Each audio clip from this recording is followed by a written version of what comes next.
This is Duke University. I first got involved in the Council for European Studies through our project on Reasonable Accommodations, which asks how minorities in globalized nation states are and ought to be treated by the majorities in those states. A lot of the scholars in this group have a particular area of focus or a particular group. So, for example, the Muslim minorities in Western Europe. My project is in political theory, so it's a little more abstract than that.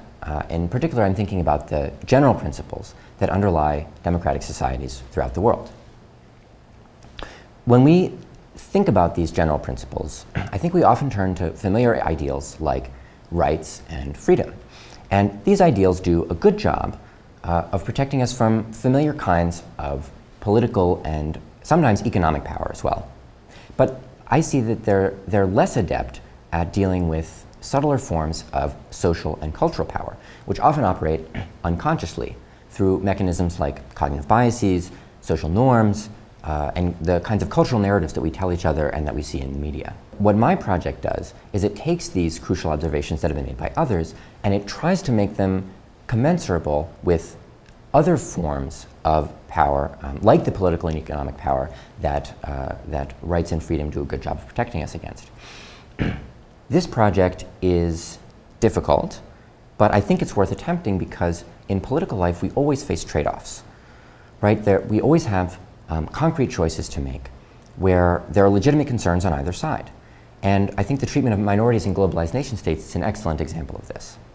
So in my view, we need a framework like this, but a lot of the scholars and activists I admire who have brought these subtler forms of power to light over the past 50 years or so, they're reluctant to provide their own frameworks, to replace the kinds of frameworks of rights and freedom. And this is totally understandable because a lot of what they're doing is trying to uproot these comprehensive or supposedly comprehensive, supposedly general frameworks for thinking about things. But what I see as the result of this, the unfortunate result, is that when it comes time to make political decisions, we still need a framework. And we're often stuck with the older frameworks of rights and freedom, which are limited and have blind spots in the way that they've pointed out. So what I do in the dissertation is I try to provide an alternative language for thinking these things through, which is a comprehensive framework that takes into account all these kinds of cultural power and tries to balance them against one another. And the ultimate goal is to equalize power in all of its forms. The tricky thing about power is that if, in order to challenge it, in order to challenge the kinds of concentrated power that I want to challenge, you have to use power itself, and that can be quite dangerous. This is what revolutionaries throughout history have discovered, from the French Reign of Terror to the kind of communist dictatorships that we saw throughout the 20th century. So the trick is not to be led astray by an exclusive focus on one type of power, but to always be wary instead of all forms of power and to try to manage them, to balance them against one another. What we get in the end, I think, is a kind of what I like to think of as Madison meets Foucault, right? So the ultimate goal is this balance of power in a Madisonian sense. But we need to account also for a much larger expansive concept of what counts as power in a more Foucauldian sense.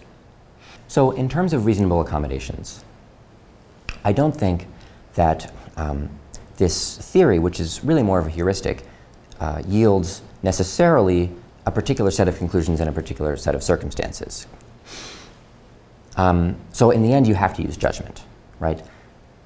I think, however, that if we replace the sort of limited frameworks that we tend to use to think through these issues, like rights and freedom, with this more comprehensive framework, we're necessarily going to have to take into account a wider range of concerns, and that this is going to yield better debates on the issue where we're speaking in the same language instead of trying to speak past each other in different languages. And it's also going to, in particular, force us to pay more attention to the kinds of cultural and social power that are too often neglected in our contemporary discourse.